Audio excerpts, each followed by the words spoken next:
Bonjour tout le monde. La vidéo que vous vous apprêtez à regarder porte sur les différents systèmes d'exploitation qu'on utilise au CDC Vimont. Donc, d'un côté, on a Google et de l'autre côté, on a Microsoft.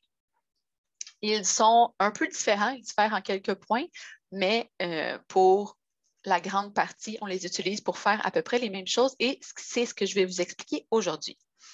Pour ce qui est des courriels, on a deux courriels à la commission scolaire.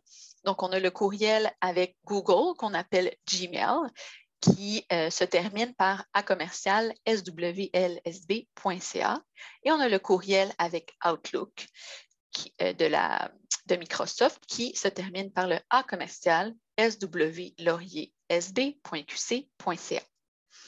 Ensuite, pour ce qui est des calendriers, on a d'un côté le calendrier Google, de l'autre côté le calendrier Outlook.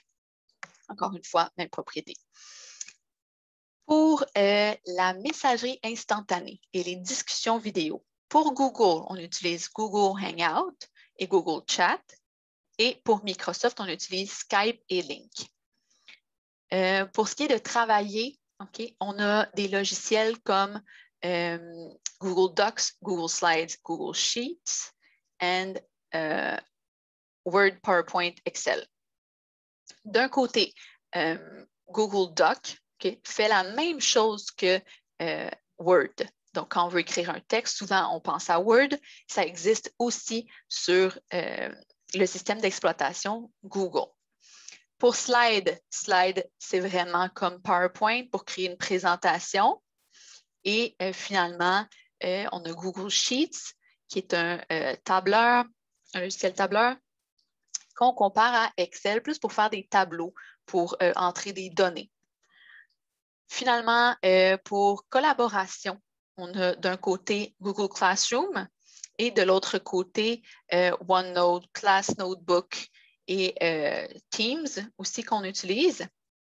Encore une fois, les deux systèmes d'exploitation font la même chose.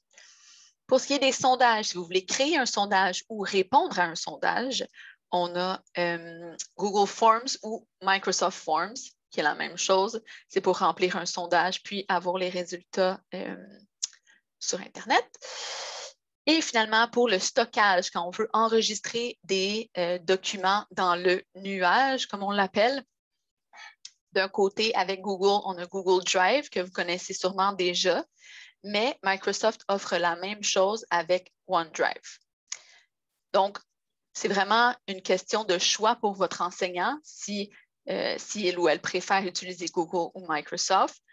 C'est important d'être à l'aise avec les deux parce que les deux sont utilisés. J'espère que cette vidéo vous aura été pertinente et n'hésitez pas à venir me voir si vous avez des questions. Je suis dans le local 212.